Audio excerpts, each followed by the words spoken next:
નમસ્કાર વિદ્યાર્થી મિત્રો, ધોરણ 11 ભૌતિક વિજ્ઞાનની અંદર આપણે ચેપ્ટર નંબર 6 સ્ટાર્ટ કર્યું છે, કાર્ય, ઉર્જા અને પાવર. જેની અંદર આપણે પહેલું લેક્ચર અભ્યાસ કરી ગયા. પ્રથમ લેક્ચરની અંદર સમગ્ર ચેપ્ટર મેં આવરી લીધું હતું. કાર્ય, ઉર્જા અને પાવર ત્રણ વિષયની માહિતી આપી દીધી છે આપને, એટલે કે પ્રસ્તાવના. અને ત્યારબાદ આપણે સદિશ અને અદિશ રાશિઓનો અમુક અંશે અભ્યાસ કર્યો હતો કે સદિશ રાશિઓને મૂલ્ય અને દિશા બંનેની જરૂર પડે, જેની અંદર આપણે ઉદાહરણ તરીકે લીધું હતું વેગ, પ્રવેગ, સ્થાનાંતર, વેગમાન, બળ. આ બધી રાશિઓને મૂલ્યની તો જરૂર બધી રાશિઓને પડે, પણ આને દિશાની પણ જરૂર પડે. યોગ્ય દિશામાં વેગ ન હોય, અહીંથી જુનાગઢ જવું હોય આપણે તાલાળાથી જુનાગઢ જવું હોય તો આપણે આ દિશામાં ચાલીએ તો જ થાય, વિરુદ્ધ દિશામાં ચાલીએ તો આપણે પહોંચીએ નહીં, તો વેરાવળ આવે. કહેવાનું તાત્પર્ય છે વેગને દિશા હોય. એમ બળ, આપણે કોઈ દિશામાં કાર્ય કરવું હોય તો યોગ્ય દિશામાં બળ આપીએ તો જ એ દિશામાં કાર્ય થાય, વિરુદ્ધ દિશામાં આપીએ તો કાંઈ કાર્ય થાય નહીં. તો આ બધી સદિશ રાશિઓ છે. જ્યારે બીજી અદિશ રાશિઓ, અદિશ એટલે કે કેવી રાશિઓ જેને માત્ર મૂલ્યની જરૂર હોય. સમય, તો સમયને માત્ર મૂલ્યની જરૂર છે, કેટલા વાગ્યા, દિશાની જરૂર નથી. તાપમાન 35 ડિગ્રી છે, 32 ડિગ્રી છે, તો દિશાની જરૂર નથી, માત્ર મૂલ્યની જરૂર છે. કોઈ વસ્તુની, પદાર્થની ઘનતા, તો એને માત્ર શેની જરૂર છે, મૂલ્યની. કે પાણીની ઘનતા 1000 કિલોગ્રામ પ્રતિ મીટર ઘન છે, હવે એને દિશા હોય કે કઈ દિશામાં, બધાય પાણીની ઘનતા સરખી જ હોય. તો સદિશ અને અદિશ રાશિઓ વિશે જોયું. હવે આપણે લેક્ચર નંબર 2ની અંદર પ્રયાણ કરીએ છીએ અને આપણે સદિશ અને અદિશમાં થોડા ઊંડા ઉતરીએ છીએ અને પછી આપણે કાર્ય ટોપિક પર જવાના છે. કાર્ય, ઉર્જા અને પાવર, એ 3 ટોપિક જ છે આ ચેપ્ટરની અંદર ટોટલ, અને એ આપણે પછી સમજીએ, પછી સ્ટાર્ટ કરીએ. પણ પહેલાં સદિશ અને અદિશ, મેં તમને વાત કરી કે ચેપ્ટર નંબર 4ની અંદર આનું ઇન્ટ્રોડક્શન આવે છે. સમતલમાં ગતિ નામનું આખું ચેપ્ટર છે, સદિશ વિશેની સંપૂર્ણ માહિતી આવે છે. પણ છતાંય એ કોઈ એવું જરૂર નથી કે પહેલાં ભણવું જ પડે, એવું જરૂરી નથી. તો આપણે સદિશ રાશિઓના ગુણાકાર, પહેલાં તો સદિશ રાશિ એટલે કેવી?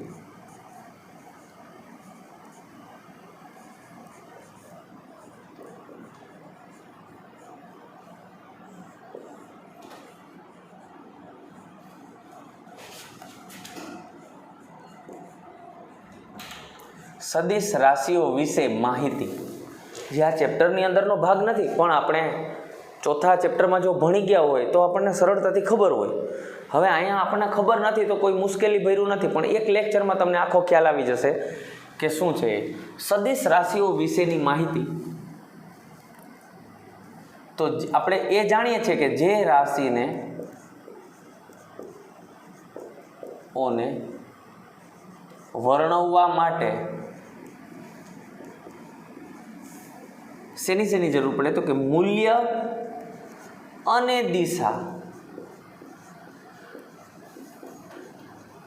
બંનેની જરૂર છે.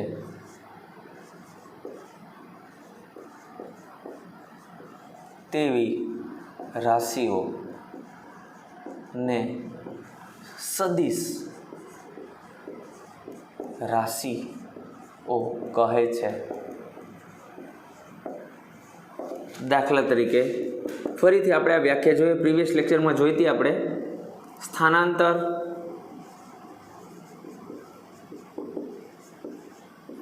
વેગ, પ્રવેગ, બળ વગેરે ઘણી બધી રાશિઓ છે સદિશ, જેની દિશા છે.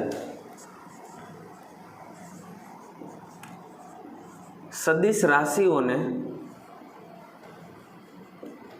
લખતી વખતે તેના પર તીર,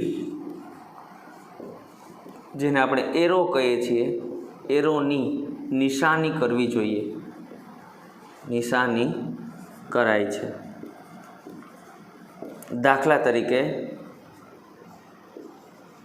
એક મોટર કારનો વેગ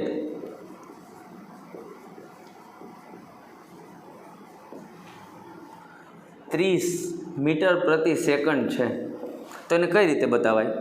ની ઉપર એરો કરાય, અથવા બે રીતે બતાવાય. અને ઘાટો અક્ષર પણ કરી શકાય, પણ ઘાટો અક્ષર it is depend on pen. ઘણાની પેન ઘાટી હોય તો અદિશ હોય તો સદિશ દેખાય. એટલે એ આપણે ઘાટો અક્ષર નહીં કરીએ, પણ ઉપર એરો જ બતાવશું. બરાબર 30 મીટર પર સેકન્ડ, આવી રીતે બતાવાય.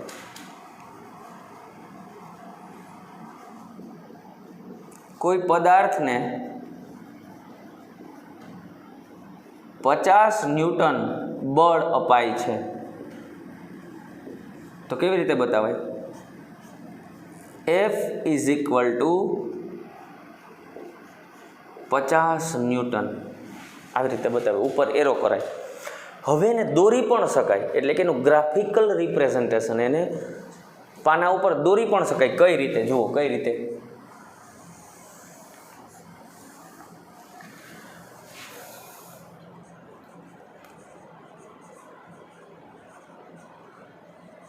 સદિશને સમતલમાં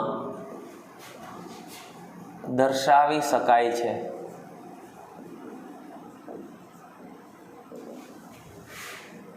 દાખલા તરીકે કારનો વેગ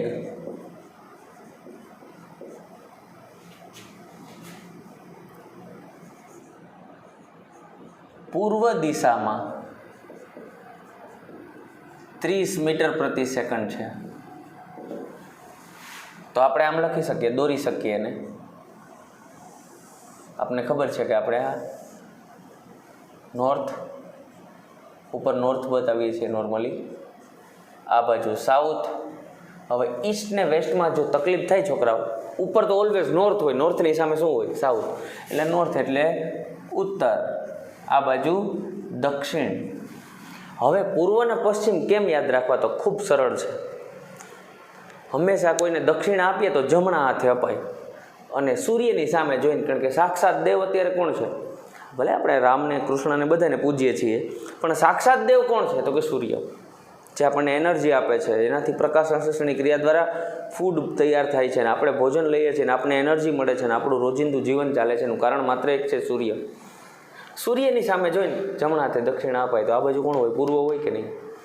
એટલે આ બાજુ આપણે દોરશું ઈ એટલે કે પૂર્વ, અને આ બાજુ વેસ્ટ એટલે કે પશ્ચિમ. હવે જો આપણે શું કીધું કે કારનો વેગ પૂર્વ દિશામાં 30 મીટર પ્રતિ સેકન્ડ છે તો કઈ બાજુ એરો દોરાય? અહીંયા દોરાય. 30 એટલે આપણે ધારો કે 3 સેન્ટીમીટરનો એરો લઈ લેવાનો.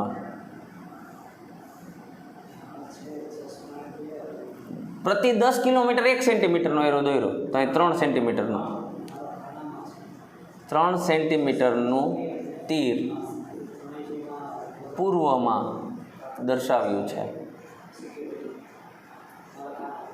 તો સદિશને દોરવા માટેની આ પદ્ધતિ છે, એરો બતાવવાનો. બરાબર છે. હવે એમ કહું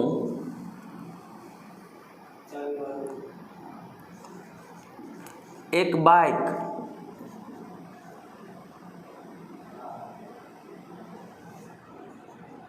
ઉત્તર પશ્ચિમ દિશામાં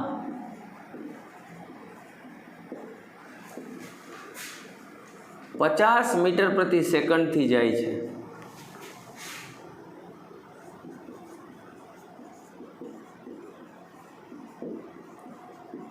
તેને આકૃતિમાં બતાવીએ. જુઓ આપણે કઈ દિશામાં કીધું? ઉત્તર પશ્ચિમ દિશામાં, એટલે બરોબર મધ્યમાં 45નો ખૂણો બનાવે બંને સાથે, અને 5 સેન્ટીમીટરનો એરો. 1 2 અંદાજિત, મારી પાસે સ્કેલ નથી, 4 અને 5. તો આ બાઇકનો વેગ VB બાઇક, આ છે VC કારનો વેગ. 5 સેન્ટીમીટરનો એરો. જો છોકરાઓ દિશા હોય કે નહીં, મહત્વ છે કે નહીં દિશાનું? કેટલાનો ખૂણો બને અહીંયા? 45નો. અહીં કેટલાનો બને? 45ના કોણે. થીટા બરાબર 45 ડિગ્રીના કોણે એક બાઇક ઉત્તર પશ્ચિમ દિશામાં જાય છે. ઉત્તર અને પશ્ચિમમાં ખૂબ મહત્વની વાત, તો એની દિશા છે, એનો વેગ છે. સમજાય છે બધાને? તો સદિશને દોરવા માટેની એક પદ્ધતિ છે. સદિશના સરવાળા પણ થાય, એની બાદબાકી પણ થાય, એના ગુણાકાર પણ થાય, અને ભાગાકાર પણ થાય. તો આપણે ખરેખર શીખવાનો છે એનો ભાગાકાર. હવે આપણે આમાં શા માટે જરૂર છે? તો કે બળ તમે કઈ બાજુ આપ્યું. હવે જો હજી ત્રીજું ઉદાહરણ, એક બ્લોકને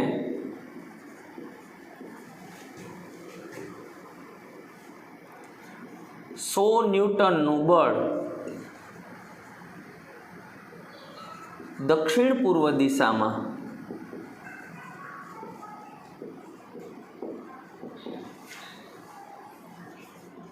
પૂર્વ સાથે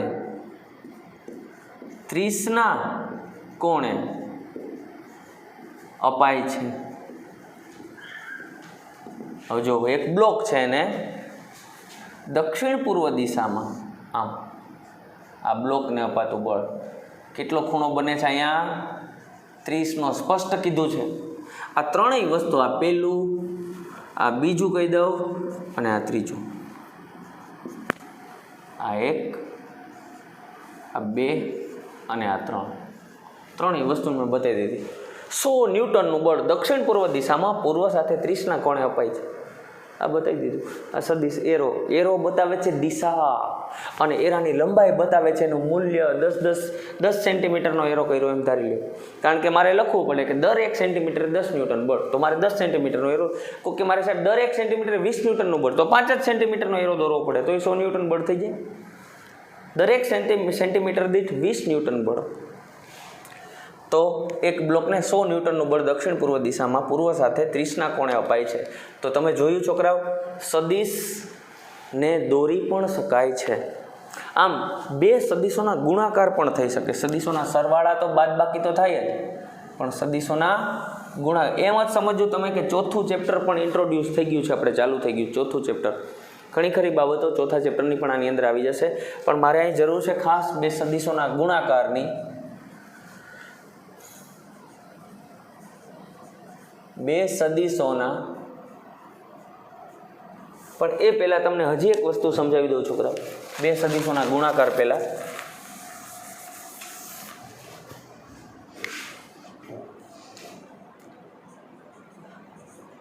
ત્રિપરિમાણમાં સદિશ,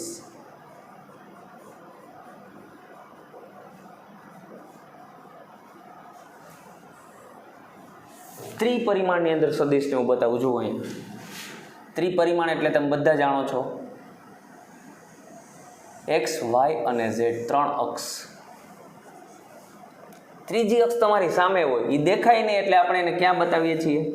આવી રીતે. આ સપોઝ એક્સ અક્ષ છે, આ વાય અક્ષ છે અને આ છે ઝેડ અક્ષ. આ સમતલને કહેવાય એક્સ ઝેડ સમતલ, આ સમતલને કહેવાય એક્સ વાય સમતલ, આ સમતલને કહેવાય વાય ઝેડ સમતલ. આ રીતે તમે બતાવી શકો વાય ઝેડ સમતલ, આ એક્સ વાય સમતલ અને આ એક્સ ઝેડ સમતલ, અને આવડું સમતલ છે એ એક્સ વાય સમતલ. હવે જોજો બરાબર, ખાસ નોંધ કરજો. પહેલો મુદ્દો બતાવું છું.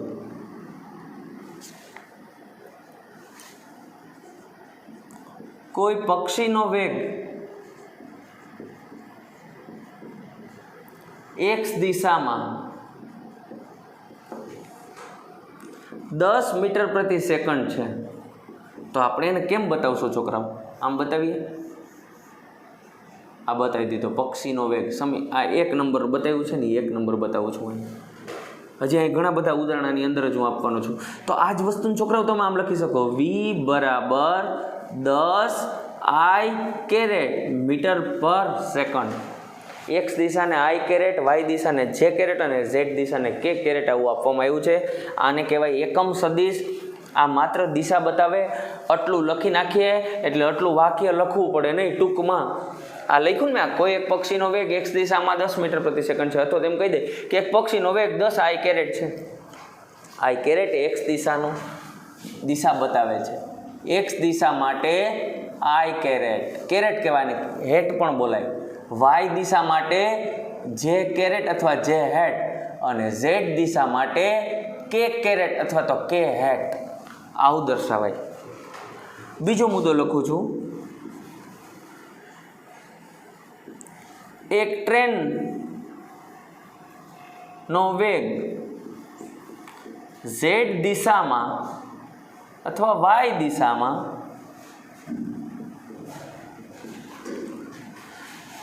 30 મીટર પર સેકન્ડ છે. એવું ન સમજતા કે ટ્રેન ઊંચી આમ જતી હશે. દિશા એક ગણી લીધી છે વાય, તો આમ લખી શકીએ આપણે v ઇઝ ઇક્વલ ટુ, આટલું લાંબુ વાક્ય ન લખવું હોય તો in short v is equal to 30 y દિશામાં છે જે કેરેટ મીટર પર સેકન્ડ. સિમ્પલ. આઈ કેરેટ એ એક્સ દિશા બતાવે, જે કેરેટ વાય દિશા બતાવે અને કે કેરેટ ઝેડ દિશા દર્શાવે છે. ત્રીજો મુદ્દો લખું. કોઈ બ્લોકને આને દર્શાવી દઈએ આપણે, ટ્રેનનો વેગ વાય દિશામાં.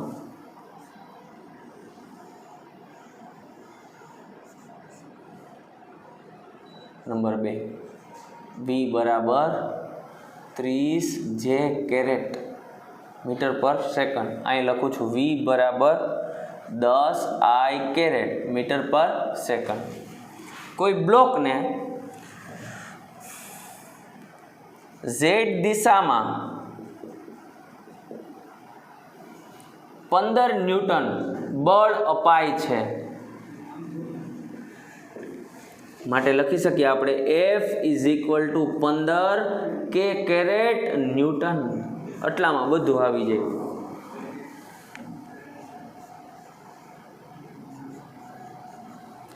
F ઇઝ ઇક્વલ ટુ 15 કે કેરેટ ન્યૂટન. ઝેડ દિશા માટે કે કેરેટ વપરાય છે. પણ હવે ચોથું ઉદાહરણ જોવા જેવું છે, સમજો બરાબર.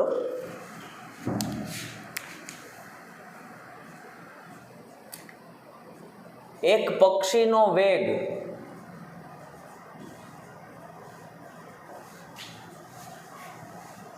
ટૂંકમાં લખું છું 5 આઈ કેરેટ પ્લસ 2 જે કેરેટ મીટર પ્રતિ સેકન્ડ છે. હવે લ્યો બોલો, આને શું સમજવું? 5 આઈ કેરેટે છે ને 2 જે કેરેટે છે. સાવ સરળ અર્થ છે આનો કે આ પક્ષી નથી એક્સ દિશામાં જતું કે નથી વાય દિશામાં જતું, પણ એક્સ અને વાય સમતલમાં ગતિ કરે છે. એટલે 2 પોઈન્ટ અહીંયા ધારો કે બતાવું, 1 ને 2, સોરી 5 પોઈન્ટ. એક્સ દિશામાં કેટલા પોઈન્ટ? 1 2 3 4 અને 5, અને વાય દિશામાં 2 પોઈન્ટ એટલે 1 અને 2. હવે છોકરા આ બે જ્યાં ભેગા થાય અહીંયા એક પોઈન્ટ દોરો અને આ પક્ષીનો વેગ બતાવાઈ ગયો. નંબર 4 કે v બરાબર 5 આઈ કેરેટ પ્લસ 2 જે કેરેટ મીટર પર સેકન્ડ. ખોપડી મુતરે છે વાત. સમતલમાં ગતિ થઈ ગયા, સુરેખ પથ પર ગતિ નથી, પણ કેવામાં ગતિ થઈ ગઈ? સમતલમાં ગતિ. પછીનું પાંચમું, એક પદાર્થને બળ આપવામાં આવે છે, પણ કઈ રીતે લખું છું? એક પદાર્થને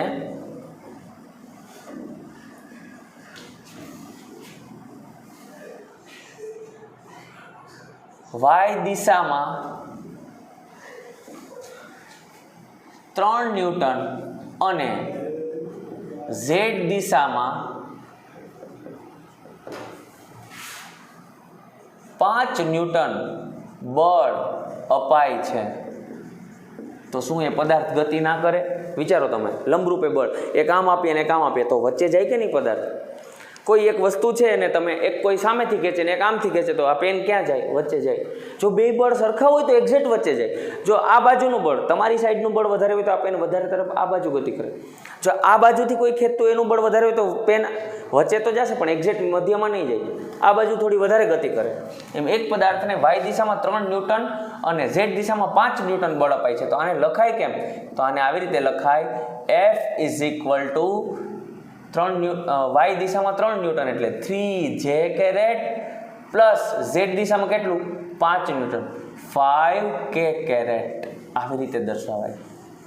હવે આને બતાવી કઈ રીતે છોકરાઓ? જો અહીંયા વાય દિશામાં 3 પોઈન્ટ 1 2 અને 3 સપોઝ આવી, અને ઝેડ દિશામાં 5 1 2 3 4 ને 5. હવે આ બેયનો જ્યાં પોઈન્ટ ભેગો થાય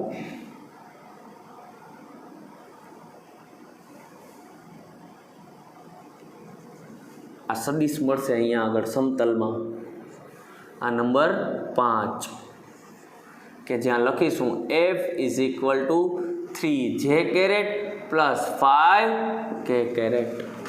એક જ આકૃતિમાં મેં 5 મુદ્દાઓ તમને છોકરાઓ બતાવ્યા છે કોઈ પક્ષીનો વેગ x દિશામાં હોય તો માત્ર i કેરેટ લખાય. કોઈ વસ્તુનો વેગ y દિશામાં, એક ટ્રેનનો વેગ y દિશામાં છે તો લખાય j કેરેટ. z દિશામાં કોઈ બળ આપ્યું તો લખાય કે બળ, વેગ બધી સદિશ રાશિ એટલે એને વર્ણવી શકાય. એક પક્ષીનો વેગ x માં છે અને y દિશામાં છે તો હોઈ શકે કે નહીં? બે બાજુ વેગ ના હોય, મધ્યમાં જતા હોય, x અને y ની વચ્ચે જાય છે જો આ પક્ષી, પણ x દિશામાં વધુ અંતર કાપે છે, સ્પષ્ટ દેખાય છે અહીંથી પણ. અને સદિશને દોરી શકીએ તો દોરવામાં દેખાય છે કે આ સદિશ x દિશા સાથે નાનો કોણ બનાવે છે એટલે કે ઢળતો છે, જ્યારે y દિશા સાથે મોટો કોણ બનાવે છે, એ બાજુ ઢળતો નથી. અને y દિશામાં 2 j કેરેટ જેટલો એટલે કે 2 મીટર પ્રતિ સેકન્ડ જેટલો વેગ, તો બંનેને એક સાથે પણ લખી શકાય. આમ બળ આપણે x દિશામાં, y દિશામાં કે z દિશામાં અથવા તો સમતલમાં પણ આપી શકીએ. સમતલમાં આપીએ ત્યારે આ રીતે લખવું જોઈએ. ત્રણેય દિશામાં, ખરેખર ત્રણેય અક્ષ આવી રીતની હોય. આમ પેનને ગોઠવીને બતાવું તમને. આ x અક્ષ છે, આ y અક્ષ છે, આ z અક્ષ છે. કોઈ વસ્તુને આમ ધક્કો મારું તો i કેરેટ આવે, ખાલી સીધી વાત છે. બળમાં F = 2 ન્યૂટન બળ આપો આ દિશામાં, બ્લુ પેનની દિશામાં, તો શું થાય? i કેરેટ એટલે કે 2i કેરેટ એવું લખાય ન્યૂટન. ઓકે, કોઈ વસ્તુને ઉપર લઈ જાઉં છું 3 ન્યૂટન બળ આપીને તો શું લખાય? 3j caret newton. કોઈ વસ્તુને તમારી બાજુ લઈ આવું છું. હવે જો આ અક્ષ તમને દેખાય નહીં ને, આ અક્ષ તમને દેખાય નહીં એટલે જ કેવી રીતે બતાવી છે આમ, એટલે સેજ આને આમ ક્રોસ કરી દઉં. ખરેખર તમારી સામે છે એક્ઝેક્ટ. ત્રણેય અક્ષો એકબીજાને લંબ હોય, x અક્ષ, y અક્ષ અને z અક્ષ. ફરીથી x અક્ષ, y અક્ષ અને z અક્ષ. આ છે એ xy સમતલ છે, આ આંગળી અને અંગૂઠાથી બનતું. આ છે એ y અને z સમતલ છે, અને નીચેનું તળિયું છે એ x અને z સમતલ છે. એને સમતલ કહેવાય. બે અક્ષથી ભેગું થઈને એક સમતલ બને, અને ત્રણેય અક્ષથી આખું ત્રિપરિમાણ કહેવાય. એના વિશે પણ તમે જાણો છો, ત્રીજા ચેપ્ટરની અંદર જોયું હશે, બરાબર? ત્રિપરિમાણમાં ગતિ, દ્વિપરિમાણમાં ગતિ. કોઈ પતંગી ઉડતું હોય આવી રીતે આમ તો એ ત્રિપરિમાણિક ગતિ કહેવાય. કોઈ મકોડો દિવાલમાં આમ ક્રોસ માયલો જતો દ્વિપરિમાણમાં, એનો પડછાયો x દિશામાં આગળ વધતો જાય, y દિશામાં હાઈટ ઉપર જતો જાય. કોઈ નીચે સપાટી ઉપર આમ ચાલીને જાય છે કોઈ વસ્તુ, તો એ પણ સમતલમાં ગતિ કહેવાય. પણ જ્યારે ત્રણેય અક્ષો એની બદલાય, ત્રણેય આમ બદલાય, x અક્ષ, y અક્ષ ને z અક્ષ, આમ ક્રોસમાં જઈએ તો ત્યારે એને કહેવાય ત્રિપરિમાણમાં ગતિ. તો એને આવી રીતે વર્ણવી શકાય, લખી શકાય, એને દોરી શકાય, એનું ગ્રાફિકલ રિપ્રેઝન્ટેશન કરી શકાય, અને સરળતાથી એ સદિશ વિશેની તમામ માહિતી અને એનું મૂલ્ય, એની દિશા બધું જ મેળવી શકાય. જેમ કે મેં અહીંયા એક જગ્યાએ લખ્યું હતું કે એક કારનો વેગ દક્ષિણ પૂર્વ દિશામાં છે. જુઓ, પૂર્વમાં નથી, દક્ષિણમાં નથી, પણ સ્પષ્ટ કીધું હતું કે પૂર્વ સાથે 30નો ખૂણો બનાવે. તો આ સદિશને આરામથી આપણે દોરી શક્યા અને એની પરફેક્ટ દિશા મેળવી શક્યા કે એક્ઝેક્ટ આ 30ના કોણે પૂર્વ દિશામાં. તો અહીંથી 60નો કોણ હોય, આ ટોટલ 90 હોય તો આ 60નો કોણ હોય. આવી રીતે ગતિ કરે છે. હજી આપણે આપણો ટાર્ગેટ એચીવ કર્યો નથી. ખરેખર આપણે અભ્યાસ કરવાનો હતો બે સદિશોનો અદિશ અને સદિશ ગુણાકાર. હવે પછીના લેક્ચરની અંદર આપણે બે સદિશોનો સદિશ અને અદિશ ગુણાકાર જોવાના છીએ, લેક્ચર નંબર 3ની અંદર. પણ આનાથી તમને ઘણી બધી માહિતી મળી છે. એવું પણ સમજી લ્યો છોકરાઓ કે ચોથું ચેપ્ટર પણ ચાલુ થઈ ગયું છે, સમતલમાં ગતિ, જેની વિશે સદિશની માહિતી જ છે બધી. એટલે આ સદિશ ચોથા ચેપ્ટરનું ઇન્ટ્રોડક્શન પણ છે. આ સાથે સાથે ચોથું ચેપ્ટરનો કેટલોક અંશ, ઘણો ખરો અંશ ચાલુ થઈ ગયો છે. i કેરેટ, j કેરેટ ને k કેરેટનો કોન્સેપ્ટ આખો ચોથા ચેપ્ટરની અંદર આવે છે. આવી રીતની આકૃતિ પણ ચોથા ચેપ્ટરમાં તમે જોઈ શકશો, આ ત્રિપરિમાણવાળી, બરાબર? પણ આ વધારાના મુદ્દાઓ છે. આ એક એક મુદ્દાથી તમને એક સદિશ વિશેની માહિતી મગજમાં ફિટ થતી જશે. એટલે આ મુદ્દા મહત્વના છે. આ આપણા ઘરના છે, ચોપડીમાં ક્યાંય ગોઈતા નહીં મળે તમને. પાછા હું બીજી વાર ભણાવું તો અહીંયા પાછું બાઇકને બદલે કાર થઈ જાય, કારને બદલે અહીંયા હાથી થઈ જાય, બરાબર છે? એટલે આ બદલતું જતું હોય બધું. એટલે આ બધું શીખવાની વસ્તુ છે, કોઈ ગોખવાની વસ્તુ નથી, સમજણની વસ્તુ છે. આ આકૃતિ તમે ક્યાંય ચોપડીમાં નહીં જોઈ શકો, બરાબર? આપણી જ માહિતી છે, તમારી રીતે પણ તમે આવું બનાવી શકો. એટલે આ જોઈ લ્યો, લેક્ચર નંબર 3ની અંદર પ્યોર હવે આપણે સીધા જવાના છીએ સદિશના અદિશ ગુણાકાર. જેમ સરવાળા બાદબાકી થઈ શકે સદિશના, એમ ગુણાકાર પણ થઈ શકે. નેક્સ્ટ લેક્ચરમાં આપણે જોવાના છીએ. તો અહીં સુધી વાંચન કરતા રહ્યો, સતત વાંચતા હશો, લખતા હશો. તમે 100% લખજો, ખાલી વાંચીને લેક્ચર સાંભળીને મૂકી નહીં દેતા, વર્ક કરજો, બરાબર? તો વધારે યાદ રહેશે. Okay, thank you.